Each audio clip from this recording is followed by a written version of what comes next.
Hey everyone, welcome back to the channel. This is our video series, Learn English with TED Talks, where we help you build real, practical vocabulary from inspiring, thought-provoking, and informative TED Talks. In this episode, we're diving into 14 impactful words and phrases that help you express thoughts, emotions, and everyday challenges more clearly and confidently in English. Here's a list of the words and phrases we're covering in today's video. We're not just defining the words, we're breaking them down with clear explanations, real examples, and insights that actually help you remember and use them. Are you ready? Let's get started. Marco had fallen into the first mind pit, which we call failure to launch. This is the pit that keeps people stuck in a perpetual cycle of research, learning, and preparation, endlessly consuming books, podcasts, Googling, taking courses, acquiring extra qualifications, constantly doubting if they're ready enough. It causes us to be prone to infomania, an insatiable desire to be in the know. This is the pit that keeps people stuck in a perpetual cycle of research, learning, and preparation. Perpetual means happening repeatedly or constantly without stopping. It describes something that continues for a long time without an end. For instance, perpetual rain means it keeps raining without stopping for a prolonged period. The perpetual noise from the construction site next door made it difficult to concentrate on my studies.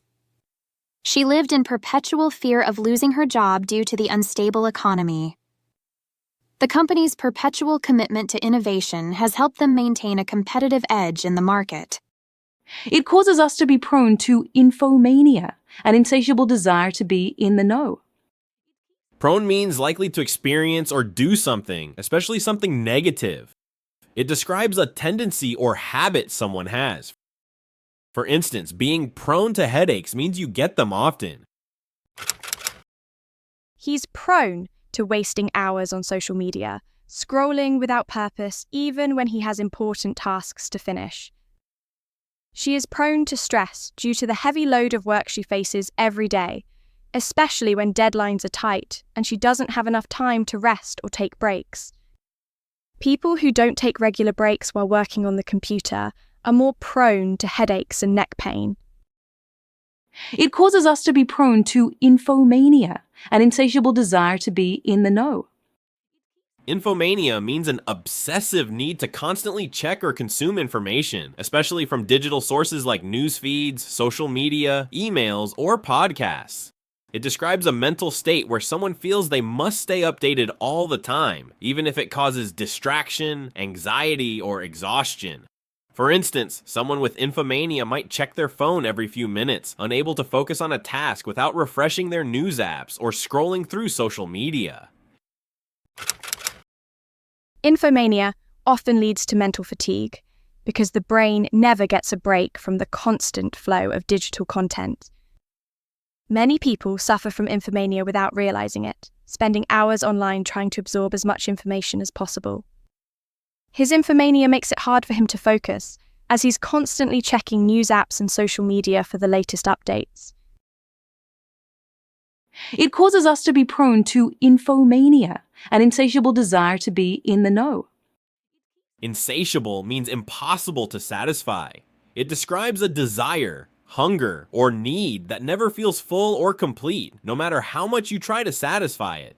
It's often used for strong feelings like ambition, curiosity, or desire for success, money, or even love. For instance, someone with an insatiable desire for success keeps working and striving, no matter how much they've already achieved. They always want more. She has an insatiable desire to learn new things, which keeps her reading books and taking online courses every week.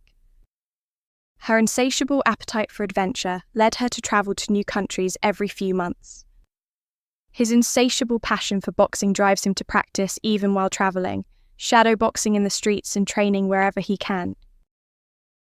It keeps us in what Pfeffer and Sutton termed the knowing-doing trap in their Harvard Business Review article. We know what needs to be done, but we don't do it. So how does one fall into the failure to launch mind pit? Well, the research reveals one common overarching theme: rumination and overthinking, which inevitably leads to procrastination and stagnation. Well, the research reveals one common overarching theme. Overarching means something that includes or affects everything else. It's a broad idea, theme, or goal that connects many smaller parts or efforts.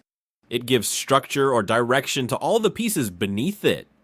For example, if a company is working on different projects, the overarching goal might be to improve customer satisfaction, even if each project focuses on something different. The overarching purpose of the campaign is to raise awareness about climate change across all age groups. The school's overarching mission is to create a safe, inclusive environment for every student to thrive. His research focuses on specific details, but he never loses sight of the overarching question driving his work. Rumination and overthinking. Rumination means thinking deeply about something over and over again, especially about problems, mistakes, or worries. It's when your mind keeps going back to the same thoughts without finding a solution, and it can often make you feel more anxious or stuck. For example, rumination is when someone keeps replaying a past conversation in their head, wondering if they said the wrong thing even days after it happened. Long periods of rumination can increase stress, especially when you focus too much on what went wrong instead of what can be improved. Her habit of late-night rumination made it difficult for her to fall asleep as her mind kept replaying the events of the day. After the interview, she sat in rumination, wondering if she had answered the questions well enough. Which inevitably leads to procrastination and stagnation. Inevitably means something is certain to happen and cannot be avoided. It describes an outcome that is unavoidable, even if we try to prevent it. For example, if you don't study for an important exam, you will inevitably get a low score. If he continues to miss deadlines and ignore his responsibilities, he will inevitably get fired from his job. When people ignore their health for too long, it inevitably leads to bigger issues down the line. No matter how carefully they planned the event, some problems inevitably came up at the last minute. Which inevitably leads to procrastination and stagnation. Procrastination means delaying or putting off tasks that need to be done, often choosing to do something easier or more enjoyable instead. It describes a habit where someone avoids starting or finishing important work, even when they know it will cause stress or problems later. For instance, procrastination is when you spend hours watching videos or scrolling through your phone instead of studying for an exam that's coming up soon. Procrastination kept him from starting the project on time, which led to a rushed and stressful final week. He knows that procrastination is hurting his grades, but he still finds it hard to focus when it's time to study. Many people struggle with procrastination, especially when the task feels boring, difficult, or overwhelming. Which inevitably leads to procrastination and stagnation. Stagnation means a lack of movement, growth, or progress. It describes a situation where things stay the same for too long without improvement or development, often leading to frustration or decline. For instance, if someone stays in the same job for years without learning anything new or moving forward in their career, they may feel a sense of stagnation. The company's stagnation was a direct result of poor leadership, with no innovation, weak decision-making, and a failure to adapt to changing market trends. Without learning new skills or setting fresh goals, personal stagnation can slowly take away your motivation and confidence. Economic stagnation in the region led to fewer job opportunities and growing frustration among young professionals. Overthinking stems from our primitive instinct of self-preservation. In this state, we fixate on worst-case scenarios, what could go wrong and what's missing. We excessively ruminate on what-ifs. What if I fail? What if I'm underqualified? What if I've missed something? Overthinking stems from our primitive instinct of self-preservation. Stems from means originates from or is caused by something. It's used to show where an idea, problem, emotion, or situation begins or comes from. For instance, if someone says her confidence stems from years of hard work, it means that her confidence comes from or is a result of her hard work.